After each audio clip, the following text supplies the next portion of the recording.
Masaya ang aura ngayon ni Jen. Senyales ba ito na in love siya? Mukha ba? Okay lang, okay lang. Medyo nakakapagod pero yung nakakapagod na yun, yung masarap na nakakapagod kasi nakikita mo yung pinagpapaguran. Samantala, sa Instagram account ni Dennis Trillo, may isang larawan na magkasama ang dating magkasintahan sa bagong salon ni Jen. Madalas ding nakikitang magkasamang lumalabas ang dalawa. Maugong tuloy ang balitang nagkabalikan na sila. Kung ano yung nakikita nila, di nakita eh. Diba? Okay lang.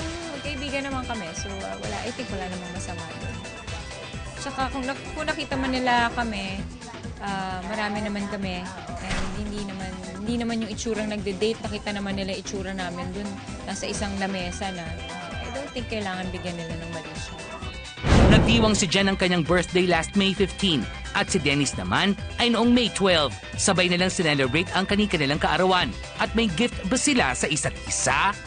Oo, niregaluhan ako. Pero hindi ko sabihin kung ano. Siyempre, kasama ko yung team ko. Tapos tsaka family ko, naglumabas kami. I don't think kailangan ko, ano ba to? Wala silang ibang tinanong ko si Dennis. Ano ba yan? Wala.